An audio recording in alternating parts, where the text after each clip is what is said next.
Le silence qui bouleverse. Elle n'a pas crié.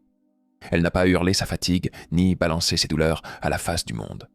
Non, elle s'est simplement levée. Un geste fluide, presque invisible, mais irrémédiable. Et dans ce mouvement si sobre, quelque chose s'est effondré. Une énergie a changé, comme si l'espace autour d'elle s'était plié à une nouvelle gravité.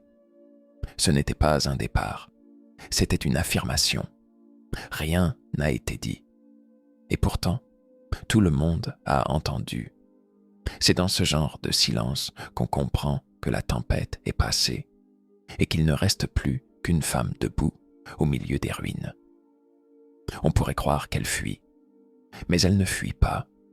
Elle se retire de ce qui la déforme, de ce qui l'oblige à se nier, de ce qui exige qu'elle soit autre chose qu'elle-même. Elle n'attend plus qu'on la voie. Elle ne cherche plus à convaincre. Elle est là, simplement, comme une évidence qu'on ne peut pas nier, comme une montagne qu'on ne peut pas déplacer. Ce genre de présence ne se cultive pas dans les livres ni dans les discours. Il faut l'avoir traversée. La nuit, la rupture, la chute. Il faut avoir pleuré en silence, jusqu'à ne plus avoir de larmes. Il faut avoir regardé son reflet sans se reconnaître, puis s'être reconstitué, pièce par pièce. Ce n'est pas une renaissance spectaculaire. C'est discret, presque imperceptible. Mais c'est là que réside toute la force. Dans cette lente reprise de possession de soi. Elle ne joue plus de rôle. Elle ne cherche plus à s'adapter à un monde qui la préfère docile. Elle a déchiré le costume, brûlé le script. Elle marche désormais sans scénario. Ce qui dérange, ce n'est pas qu'elle parle, c'est qu'elle n'a plus besoin de le faire. Elle impose parce qu'elle émane, parce qu'elle ne demande plus. Et ceux qui l'ont connue hésitante ne savent plus comment lui parler. Ils la regardent avec un mélange de fascination et d'inconfort, parce qu'ils sentent, sans qu'elle ait à le dire, elle ne reviendra pas, la traverser. Ce n'est pas une rupture fracassante, pas un cri de guerre, c'est un effritement long, silencieux, intérieur, un effacement progressif de tout ce qu'elle n'est pas. Elle a marché longtemps avec des masques cousus au visage. Elle a souri pour rassurer, accepté pour ne pas décevoir, aimé à moitié pour ne pas être seule.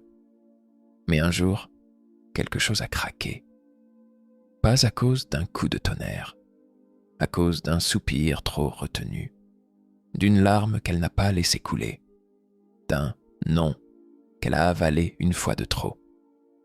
Alors elle a commencé à se dépouiller, pas de ses vêtements, mais de ses fardeaux, les attentes, les excuses, les illusions. Elle a laissé tomber ce qu'elle portait pour les autres. Un à un, les faux semblants ont glissé, et dessous, il y avait elle, nue, brute, intacte. Elle n'est pas glaciale, malgré ce que certains disent. Elle brûle. Mais elle a décidé que son feu ne serait plus dispersé. Elle garde la chaleur pour ceux qui n'en ont pas peur. Elle ne flambe plus au moindre regard. Elle attend la braise, pas l'étincelle. Dans cette traversée, elle a perdu des visages familiers. Certains sont partis d'eux-mêmes. D'autres, elle les a doucement relâchés, non par rancune, par respect. Pour elle, ce n'était pas facile, mais c'était nécessaire. Elle a préféré perdre des gens que se perdre elle-même. Et dans le vide laissé par les départs, quelque chose est né. Une voix, pas celle qui charme, ni celle qui justifie. Une voix intérieure, authentique, digne. Elle ne crie pas, elle affirme. Elle a cessé de chercher dans les yeux des autres une preuve de sa valeur. Elle a trouvé un miroir qui ne ment pas, son propre regard. Là, elle a vu une femme fatiguée, mais droite, blessée, mais vraie. Et elle s'est choisie, encore, puis encore, et encore.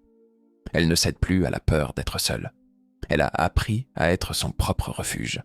Et maintenant, même le silence est un lieu sûr, le miroir. Oui, elle fait peur. Pas parce qu'elle crie, mais parce qu'elle voit. Et dans un monde qui préfère le flou, voir est une menace. Elle voit les jeux d'ego, les stratégies affectives mal déguisées. Elle entend les « je t'aime » qui veulent dire « reste à ma merci ». Elle perçoit les compliments qui cherchent à dompter.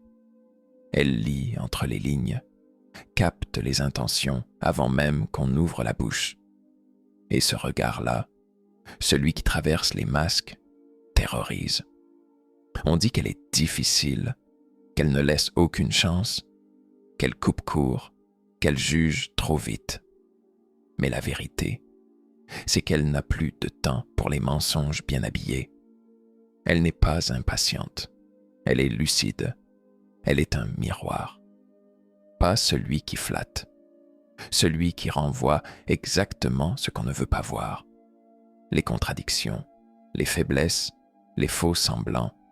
Et beaucoup, face à ce reflet, préfèrent briser le miroir que s'y regarder. Alors on la taxe d'arrogante, trop indépendante, trop entière.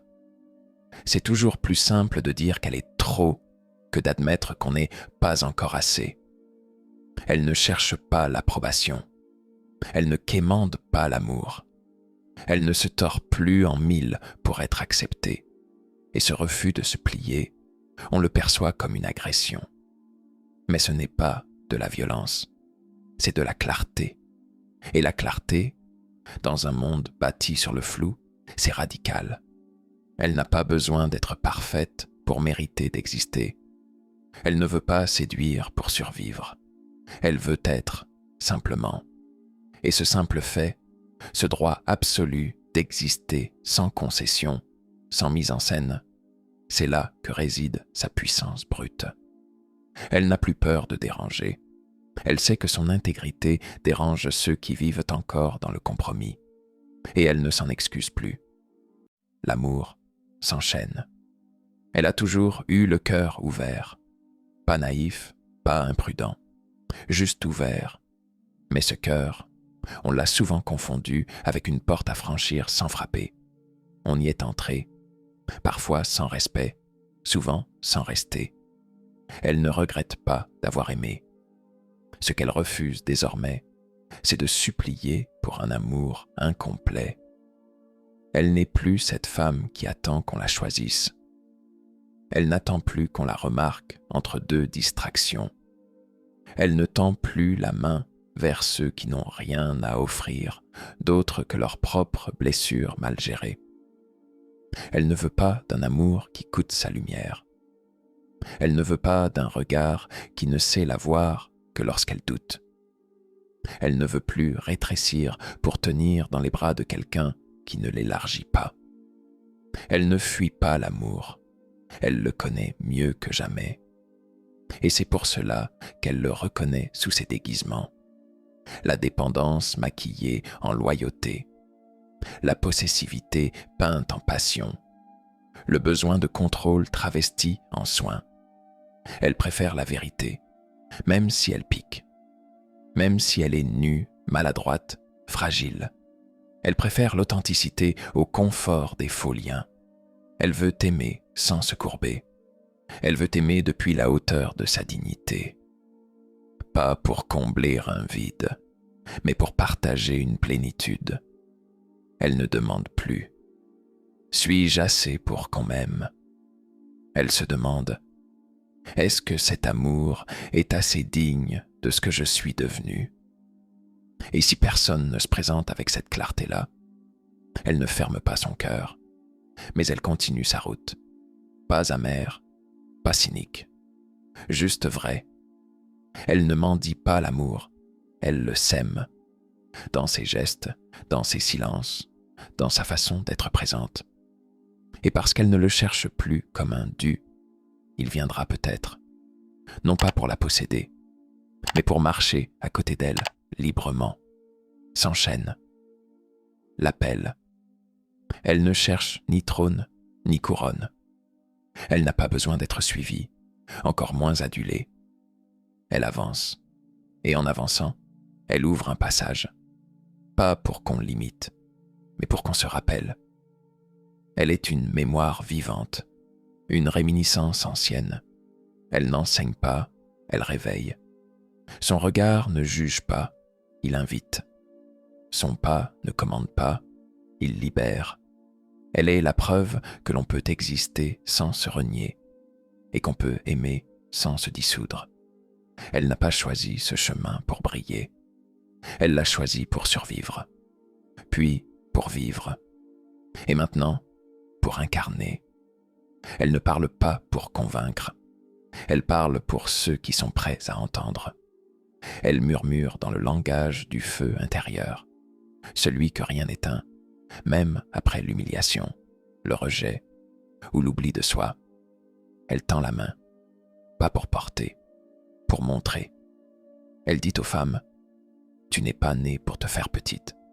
Tu n'es pas ici pour faire plaisir, cocher des cases ou être décorative. Tu es venue pour rayonner. » Pas un rayon écrasant, pas une lumière aveuglante, juste celle qui éclaire ta propre vérité, celle que tu as enterrée sous les concessions, les peurs, les compromis, celle qui vibre encore sous la peau, même après des années d'oubli. Elle ne t'offre pas des réponses, elle te pose une question. Quand as-tu cessé d'être toi? Et si ce feu monte en toi, si tu sens cette chaleur remuer sous la surface, ce n'est pas de la colère. C'est ta vie qui frappe à ta propre porte. Elle ne demande pas que tu cries. Elle demande que tu te lèves, que tu t'écoutes, que tu oses, même tremblante, redevenir entière. Pas parfaite, entière. Pas irréprochable, présente. Pas docile, vivante. Et si tu ressens ce feu, alors tu sais déjà. Ce n'est pas elle que tu écoutes, c'est toi. Et parfois, un seul mot suffit pour enflammer le reste. Un mot simple, mais sacré. Un mot qu'on écrit d'abord en soi avant de le dire au monde. Souveraine.